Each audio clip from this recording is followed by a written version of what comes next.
स्वागतम पिलामाने आजिर एई संस्कृत शिक्षण कार्यक्रम को तुम मानक आम चैनल तरफ स्वागत जनाऊे। ओडिशार ओडिया माध्यम विद्यालय पढ़ुवा समस्त नवम श्रेणी छात्र छात्री जो माने तृतीय भाषा संस्कृत पढ़ुंट से आम चैनल तरफ मु पुणी थे स्वागत जनाऊे। आमे आम संस्कृत वर्णरी पुस्तकर प्रथम पाठ सिंह शासक कथार प्रथम 4टी अनुच्छेद आम पढ़ी सारी। से भितर आम जहाँ बुझी जे गोटे बणरे भास्वरक नाम सिंहटी था। से सिंह बणरे बुली प्रतिदिन बहुत गुड़े पशु को मारुला, से गोटे दुईटी खाऊला।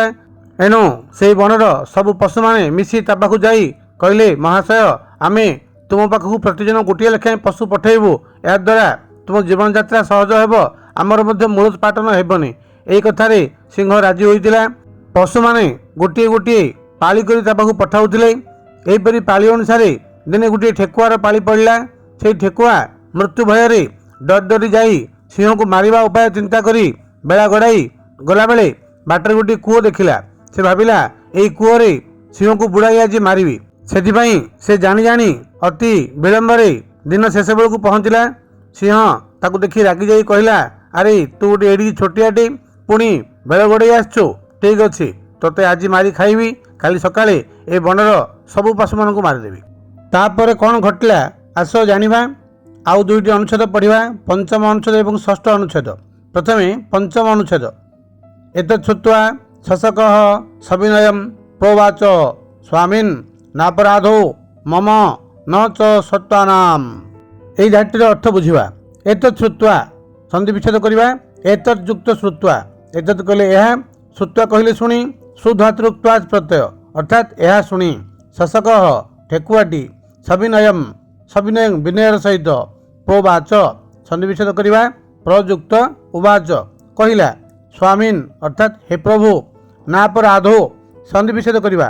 न युक्त अपराध, अपराध नुहे कहार, मम मोर, मोर अपराध नुहे। न च सत्वानाम, न कहले नुह, च कहले एवं, सत्वानाम कहले इठारे प्राणी मानकर। ताहले एई धाटीर संपूर्ण अर्थ होला, एहा शुणी ठेकुआटी विनयर सहित कहिला, प्रभु मोर दोष नुहे किंबा पशु मानकर दोष नुहे। तापर धाड़ी तत्श्रूयताम कारणम, कौन बुझा। तत्श्रूयताम संधि विच्छेद करिबा। तत्युक्त श्रूयताम, तत् कहले ताहले, श्रूयताम कहले शुणिबा हुअन्तु, कारणम कहले कारणटी, अर्थात धाड़ीर अर्थ होला ताहले कारणटी शुणन्तु। तापर धाड़ी सिंह आह सत्वरं निवेदय जावन् मम दंष्टान्तर्गतो न भविष्यसि। धाटीर अर्थ बुझिबा। सिंह आह, सिंह आह कहले कहिला, सत्वरं शीघ्र, निवेदय प्रकाश कर, जावन् मम एटा जावत मम आगरे ममर म थिबा जोगु जावतर तर न हिच, अर्थात जावत जेतेबेल पर्यंत मम मोर दंष्टांतर्गत संधि विच्छेद करिबा। दंष्ट युक्त अंतर्गत अर्थात दंष्ट कहले दांत, अंतर्गत बोले भितर को, न कहले नाही, भविष्यसि कहले हेबु, अर्थात धाटीर अर्थ होला सिंह कहला चंचल कह जेतेबेल पर्यंत मो दांत भितर को न जाइछु। तापर धाड़ी शशक आह स्वामीन समस्त मृगैरद्य जाति क्रमेण मम लघुतरस्य प्रस्तावं विज्ञाय चतुर्भिः शशकैः सहाहं प्रेषितः। धाटीर अर्थ होला शशक ठेकुआटी आह कहिला, स्वामीन हे प्रभु, समस्त मृगैरद्य संधि विच्छेद करिबा। समस्त मृग ही युक्त अद्य अर्थात समस्त मृगों द्वारा, अद्य कहले आज, जाति क्रमेण जाति अनुसार, मम मोर लघुतरस्य प्रस्तावं विज्ञाय, लघुतरस्य क्षुद्रतर प्रस्तावं विषय को, विज्ञाय बि उपसर्ग ज्ञा धातु लप प्रत्यय, विज्ञाय जानी, चतुर्भिः चारिटी, शशकैः ठेकुआ अर्थात चारिटी ठेकुआ, सहाहं संधि विच्छेद कले सहयुक्त अहम अर्थात सहित मु, प्रेषित पठा जाइछि, अर्थात धाड़ीटीर अर्थ होला ठेकुआ कहला, हे प्रभु समस्त पशु आज जातिक्रम पठाइबा बेले मु छोटियाटीए बोली जानी आउ 4टी ठेकुआ सहित मते एठिकी पठाइले। तापर धाड़ी ततोह मागच्छन् मार्गे महता केनचित् परेण सिंहेन गह्वरात् निर्गत्याभिहितः रे क्व प्रस्थिता जुयम। वाक्यटीर अर्थ बुझिबा। ततोह मागच्छन् संधि विच्छेद कले ततः युक्त अहम युक्त आगच्छन् अर्थ होला तापरे ଅହମ୍ କହିଲେ ମୁଁ, ଆଗଛନ୍ ବୋଲି ଆସିବା ବେଳେ, ମାର୍ଗେ ବାଟରେ, ମହତା ବିଶାଳ, କେନଚିତ୍ ଅପରେଣ ସନ୍ଧି ବିଚ୍ଛେଦ କଲେ କେନଚିତ୍ ଯୁକ୍ତ ଅପରେଣ କୌଣସି ଗୋଟିଏ, ଅନ୍ୟ ଅପରେଣ କହିଲେ ଅନ୍ୟ, ସିଂହେନ ସିଂହ ଦ୍ୱାରା, ଗହ୍ୱରାତ୍ ଗାତ ଭିତରୁ, ନିର୍ଗତ୍ୟାଭିହିତ ସନ୍ଧି ବିଚ୍ଛେଦ କଲେ ନିର୍ଗତ୍ୟ ଯୁକ୍ତ ଅଭିହିତ, ନିର୍ଗତ୍ୟ ବୋଲେ ବାହାରି, ଅଭିହିତ ବୋଲେ କହିଲା। ରେ ଆରେ କ୍ୱ ପ୍ରସ୍ଥିତା ଜୁୟମ୍, କ୍ୱ ବୋଲେ କୁଆଡ଼େ, ପ୍ରସ୍ଥିତା ବୋଲେ ଚାଲୁଛ, ଜୁୟମ୍ ତୁମମାନେ କୁଆଡ଼େ ଚାଲିଛ। ଧାଟିର ଅର୍ଥ ହେଲା ତାପରେ ମୁଁ ଆସିବା ବେଳେ ବାଟରେ କୌଣସି ଗୋଟିଏ ବଡ଼ ସିଂହ ଗହ୍ୱର ଭିତରୁ କହିଲା, ଆରେ କୁଆଡ଼େ ଚାଲିଛ ତୁମମାନେ। ତାପରେ ବାକ୍ୟ ଅଭିଷ୍ଟ ଦେବତାଂ ସ୍ମରତ, ଅର୍ଥ ହେଲା ଅଭିଷ୍ଟ ଦେବତାଙ୍କୁ କହିଲେ ଇଷ୍ଟ ଦେବତାଙ୍କୁ, ସ୍ମରତ ବୋଲେ ସ୍ମରଣ କର, ଅର୍ଥାତ୍ ଇଷ୍ଟ ଦେବତାଙ୍କୁ ସ୍ମରଣ କର। ତାପରେ ଷଷ୍ଠ ଅନୁଚ୍ଛେଦ ତତୋ ମୟାଭିହିତଂ ବୟଂ ସ୍ୱାମିନୋ ଭାସୁରକ ସିଂହସ୍ୟ ସକାଶମାହାରାର୍ଥଂ ଗଚ୍ଛାମଃ। ଧାଟିର ଅର୍ଥ ବୁଝିବା।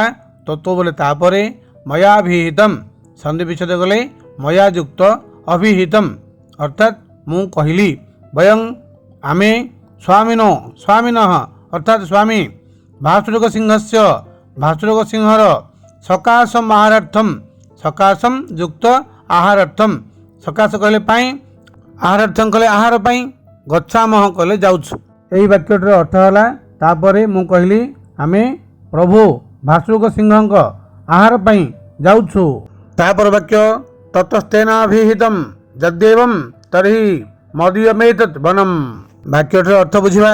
ତତସ୍ତେନାଭିହିତଂ ସନ୍ଧି ବିଚ୍ଛେଦ କଲେ ତତଃ ଯୁକ୍ତ ତେନ ଯୁକ୍ତ ଅଭିହିତଂ, ତତଃ କଲେ ତାପରେ, ତେନ ବୋଲେ ସେ, ଅଭିହିତଂ ବୋଲେ କହିଲା, ଯଦ୍ୟେବଂ ସନ୍ଧି ବିଚ୍ଛେଦ କରିବା, ଯଦି ଯୁକ୍ତ ଏବଂ ଯଦି ଏହିପରି, ତର୍ହି ତାହେଲେ, ମଦୀୟମ୍ ଏତତ୍ ସନ୍ଧି ବିଚ୍ଛେଦ କର, ମଦୀୟମ୍ ଯୁକ୍ତ ଏତତ୍, ମଦୀୟମ୍ କହିଲେ ମୋର, ଏତତ୍ କହିଲେ ଏହି, ବନମ୍ ବୋଲେ ବଣ। ଧାଟିର ଅର୍ଥ ହେଲା ତାପରେ ସେ କହିଲା ଯଦି ଏମିତି କଥା ତାହେଲେ ମୋର ହେଉଛି ଏହି ବଣ। ତାପରେ ବାକ୍ୟ ମୟା ସହ ସମସ୍ତୈରପି ସ୍ୱାପଦୈର୍ବର୍ତ୍ତିତବ୍ୟମ୍। ବୁଝିବା। ମୟା ସହ ମୋ ସହିତ, ସମସ୍ତୈରପି ସନ୍ଧି ବିଚ୍ଛେଦ କଲେ ସମସ୍ତ ହି ଯୁକ୍ତ ଅପି ସମସ୍ତେ ମଧ୍ୟ, ସ୍ୱାପଦୈ ବର୍ତ୍ତିତବ୍ୟମ୍ ସନ୍ଧି ବିଚ୍ଛେଦ କରିବା, ସ୍ୱାପଦୈ ଯୁକ୍ତ ବର୍ତ୍ତିତବ୍ୟମ୍ ଅର୍ଥାତ୍ ସ୍ୱାପଦ କହିଲେ ପଶୁମାନେ, ବର୍ତ୍ତିତବ୍ୟମ୍ କରି ରହିବା ଉଚିତ। ବାକ୍ୟଟିର ଅର୍ଥ ହେଲା ମୋ ସହିତ ସମସ୍ତ ପଶୁ ବନରେ ରହିବା ଉଚିତ। ତାପରେ ବାକ୍ୟ ଚୌର ରୂପୀ ସଭାସୁରକ, ଚୌର ରୂପୀ କହିଲେ ଚୋର ଭଳି, ସ କହିଲେ ସେ, ଭାସୁରକ କହିଲେ ଭାସୁରକ, ଅର୍ଥାତ୍ ଧାଟିର ଅର୍ଥ ହେଲା ସେ ଭାସୁରକ ଚୌର ରୂପୀ ଅଟେ। ତାପରେ ବାକ୍ୟ ଅଥ ଯଦି ସୋତ୍ର ରାଜା ତତୋ ବିଶ୍ୱାସ ସ୍ଥାନେ ଚତୁରଃ ଶଶକାନତ୍ର ସଂସ୍ଥାପ୍ୟ ତମାହୁୟ ଦ୍ରୁତମାଗଛ। ବାକ୍ୟଟିର ଅର୍ଥ ବୁଝିବା। ଅଥ ଏହାପରେ, ଯଦି ଯଦି, ସୋତ୍ର ସନ୍ଧି ବିଚ୍ଛେଦ କଲେ ସହଯୁକ୍ତ ଅତ୍ର ସେ ଏଠାରେ, ରାଜା ରାଜା, ତତୋ ତାହେଲେ, ବିଶ୍ୱାସ ସ୍ଥାନେ ବିଶ୍ୱାସ ସ୍ଥାନରେ, ଚତୁରଃ ଚାରିଜଣଙ୍କୁ, ଶଶକାନତ୍ର ସନ୍ଧି ବିଚ୍ଛେଦ କଲେ ଶଶକାନ୍ ଯୁକ୍ତ ଅତ୍ର ଠେକୁଆଙ୍କୁ ଏଇଠି, ସଂସ୍ଥାପ୍ୟ ରଖି, ତମାହୁୟ ସନ୍ଧି ବିଚ୍ଛେଦ କଲେ ତମ୍ ଯୁକ୍ତ ଆହୁୟ, ତମ୍ କଲେ ତାକୁ, ଆହୁୟ କଲେ ଡାକି, ତାକୁ ଡାକି, ଦ୍ରୁତମ୍ ଆଗଛ ଦ୍ରୁତମ୍ ଆଗଛ ସନ୍ଧି ବିଚ୍ଛେଦ କଲେ ଦ୍ରୁତମ୍ ଯୁକ୍ତ ଆଗଛ ଚଞ୍ଚଳ ଆସ। ବାକ୍ୟଟିର ଅର୍ଥ ହେଲା ଯଦି ସେ ଏଇଠି ରାଜା ତାହେଲେ ବିଶ୍ୱାସ ସ୍ଥାନରେ ଚାରିଜଣ ଠେକୁଆଙ୍କୁ ଏଇଠି ରଖି ତୁ ଯାଇ ଚଞ୍ଚଳ ତାକୁ ଡାକି ଆଣ। ତାପରେ ବାକ୍ୟ ଯଃ କଶ୍ଚିତ୍ ଆବୟୋର୍ ମଧ୍ୟାତ୍ ପରାକ୍ରମେଣ ରାଜା ଭବିଷ୍ୟତି। ଧାଟିର ଅର୍ଥ ବୁଝିବା।